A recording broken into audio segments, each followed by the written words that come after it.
Turkey is never, ever, ever going to wage war against the United States. They're not even going to wage war against Israel. The worst, like, let alone the United States. Okay. They wouldn't even dare.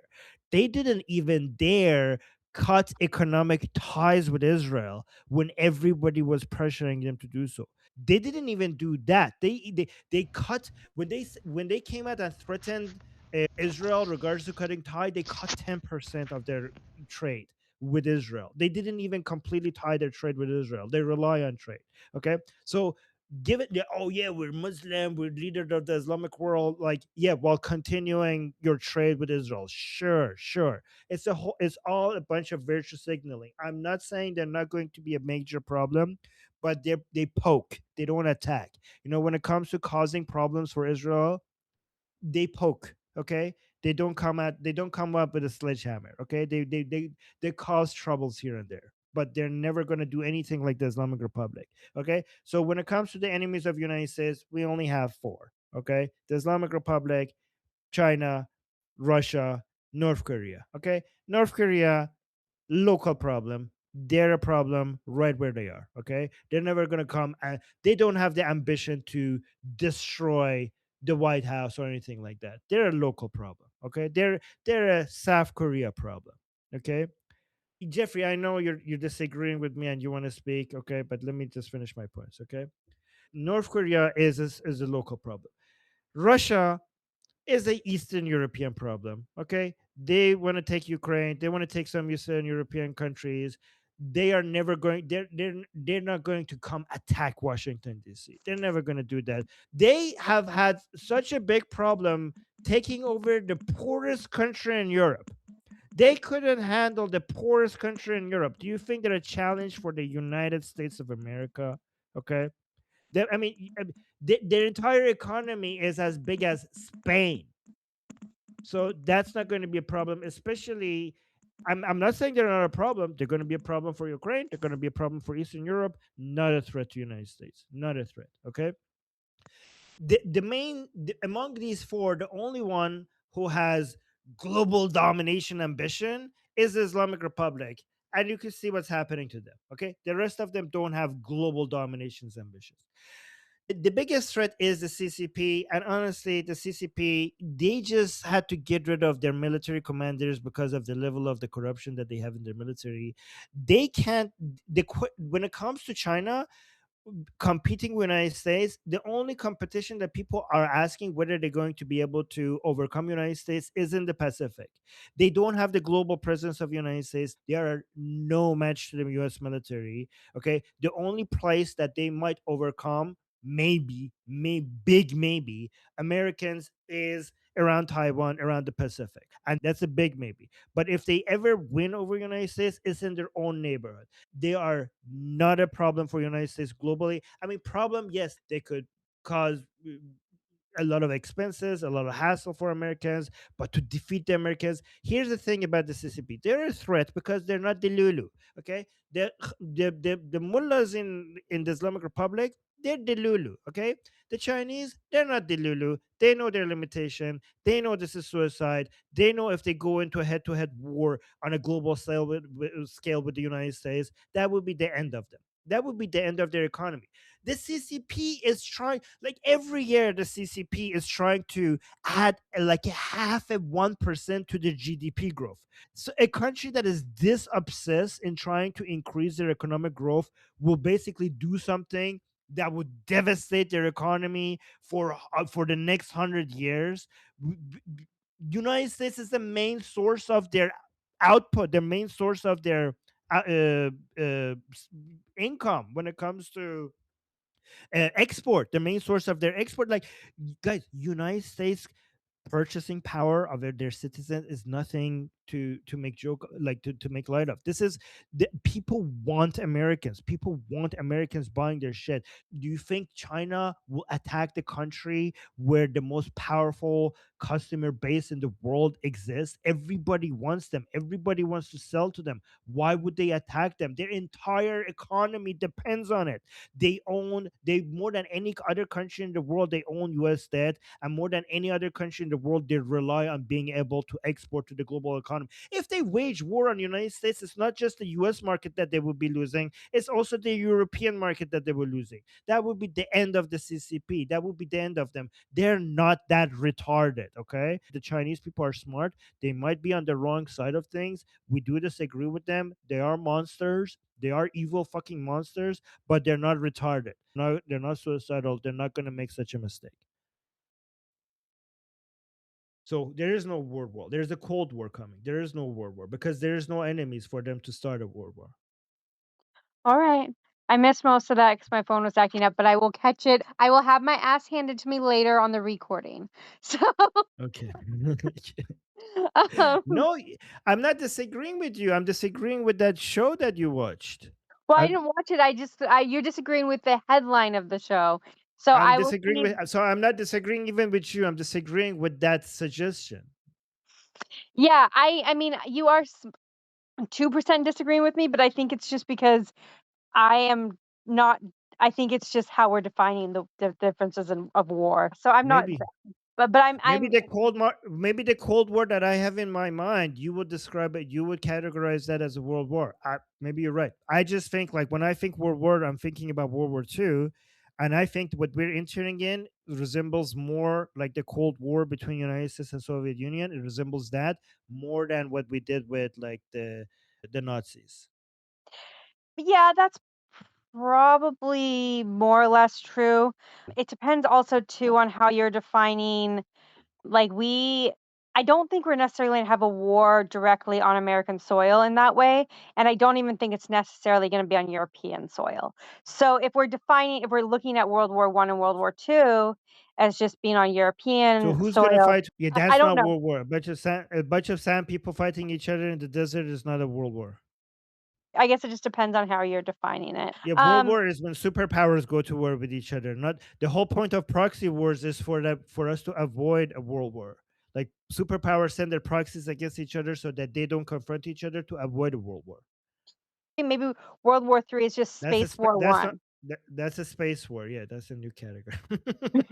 So I don't know, but yeah, that's I think Jeffrey and BT both wanna, or at least Jeffrey wants to Okay. comment on that, and he also disagrees with me about where we agree. I think with the takeaways, we both agree that despite our dislike of it, Islam is still technically an Abrahamic faith. That's Okay. where we agree. Anyway, I'm done. Yes, we do.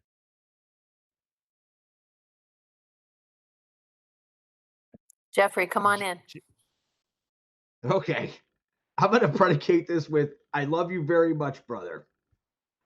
So but here's some of the errors you're making, right? And they're not uncommon. You're viewing conflict from a traditional strategic and conventional warfare fighting index based on historical examples. Now, in a broad sense, you're right about differentiating between low intensity and high intensity systemic war. Usually the traditional minimum entrance barrier that one would have to meet regarding what sometimes was called the combined national indicator composite is within 5% of the global capabilities to be considered part of the great power subset. And if all of them are fighting, you now have a high intensity world war. Here's some of the errors you're making. So, and I try to like bring these up, like some of the dead spot, like your dead spaces you wait, got. can you tell me your position first? You're saying that we're going to go to a head-to-head confrontational war between China and United States? Yeah, we're already Okay. leading towards it, and I'm going to Tell me what the outline evidence. exactly Tell me why why. like almost every analyst says this. So, Every here, analyst says it. Not every almost Jeffrey. every Don't say that. analyst, Every analyst almost. that I follow doesn't say that. So Okay, just so because, can I yeah, continue unabated? I said yep. almost any analyst, almost every analyst is what I said. So the reason that trying to use traditional strategic and conventional warfare fighting indexes as the predominant or sole metric of how you're calculating power and or lines of escalation is because it dismisses like the operational impact of revolutionary disruptive technologies. I'm going to name three general categories because you cited some using historical references, right, which no longer apply today. One is called like the advances in transportation technology, which minimize what sometimes is called the loss of strength gradient and stopping power of water. For example, during the Revolutionary War, it took like the British Empire to row, and I know they didn't row, they sailed across the ocean like months to get here. Now anybody can travel anywhere for like a couple hours on a plane. You have the advancements of telecommunications and information technology, which minimize something called the transaction cost regarding information. Used to be, again, in the Revolutionary War, I'm using that because it's very stark and it makes it easier for people to head around it. The two ways you would transmit information was either word of mouth, which was local and the speed of sound, or it's the speed of sound, or through written word that was transmitted either by the speed of muscle power. I have a person who walks a letter, or the Pony Express, or sail a ship. Now you can get everything at the speed of light via the internet. You up until recently had a ever increasingly integrated post-industrial knowledge-based society economy, right? And that means that when something happens somewhere, it affects everything to a lesser or greater degree everywhere. You kind of you drew a warped or a traditional inference from that. What are the four takeaways? The resource threshold that an actor needs to meet to make significant impact on the world system is increasingly being lowered. The scope of that impact no longer stays local. When an actor plans a course of action and implements that course of action has been reduced, you have no warning time. And the amount of time you have between an actor implements a course of action, like an attack, and it reaches its maximum point of impact has been reduced, so you have no response time. When you add that with the proliferation of weapons of mass destruction and or their more contemporary advanced versions, as well as the means to produce them, for example, the democratization of supercomputing and advanced biotechnology, now any actor can get a knockout blow. That's the operational element. When you cited the rational actor kind of hypothesis. It's true, actors are rational, they're boundedly rational. You discounted threat miscalculation, fog of war, how an actor frames their position from domain or loss. If they are at a domain of loss, they figure they got nothing left to lose. They're going to go out shooting because they go from being risk averse, risk acceptant. They don't have anything to lose. The final, moderating element, and you're not the only one that has traditionally cited these, although they've been borne out to not have the impact that people thought they did, is economic interdependence peace hypothesis. And the reason that doesn't trump traditional security indexes, I'll use a historical example you cited, World War One. Prior to the most recent elements of globalization in the early aughts, actors between, which is defined as I'm going to use economic interdependence defined as transmission of goods and services across borders, which is what loosely defined globalization. The actors or the belligerents within World War One were more economically interdependent between themselves than we were up until the height of globalization at the beginning part of the aughts. That didn't stop them from killing each other.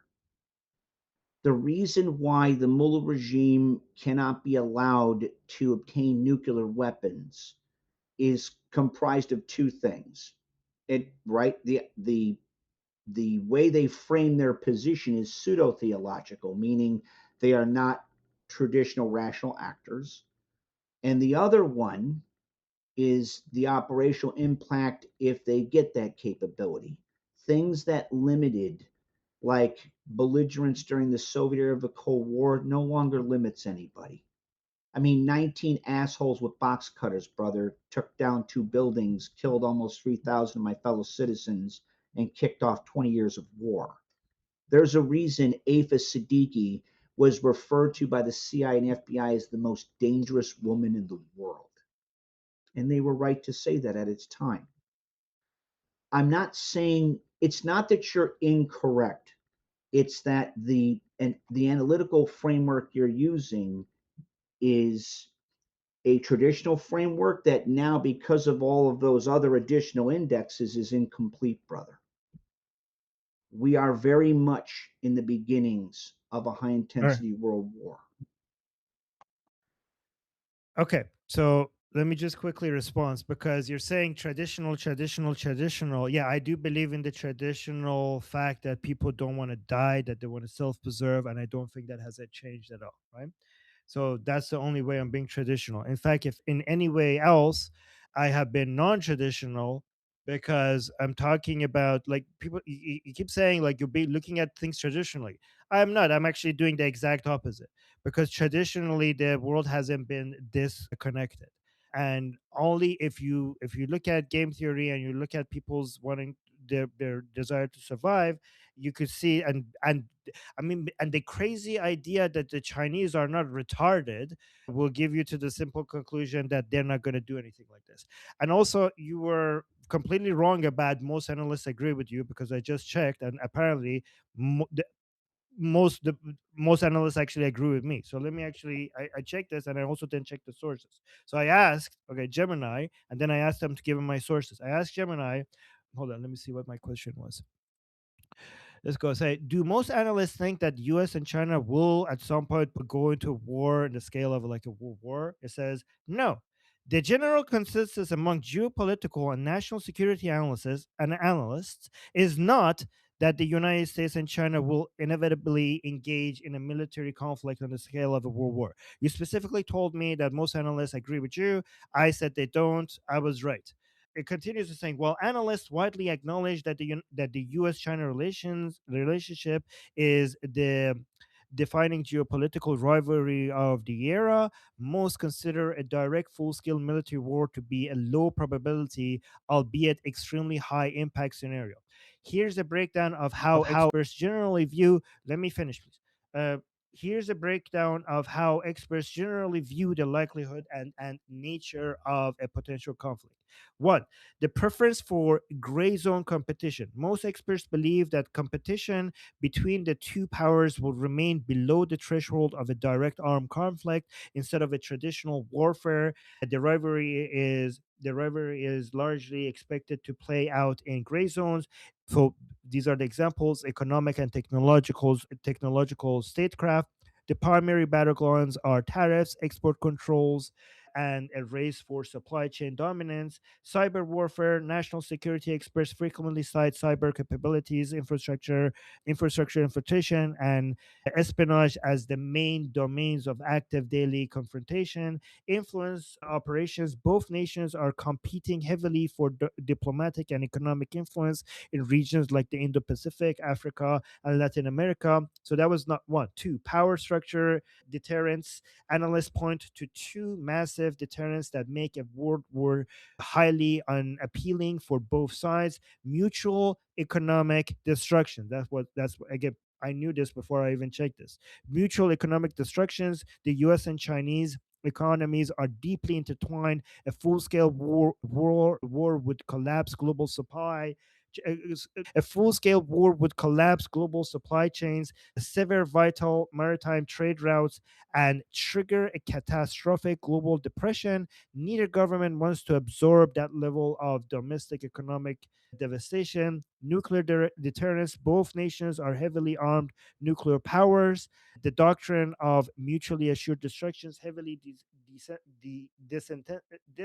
disincentivizes direct existential military confrontations, as the risk of nuclear escalation is simply too high. Three, the real risk, regional flashpoints. This is the real risk.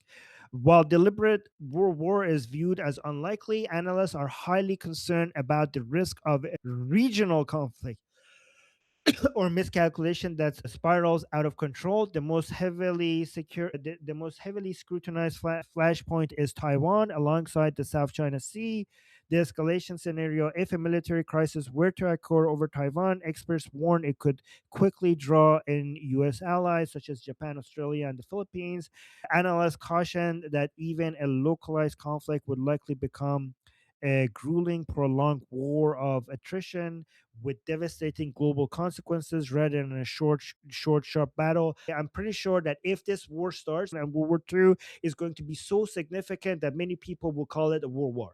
Okay, it's going to be very big, very significant. We're going to be constantly covering it on the news, and because we haven't actually experienced what it's like to live under an actual world war, to a lot of people who are following the news, a war over Taiwan is going to feel and sound like this is a world war, and it's not going to be.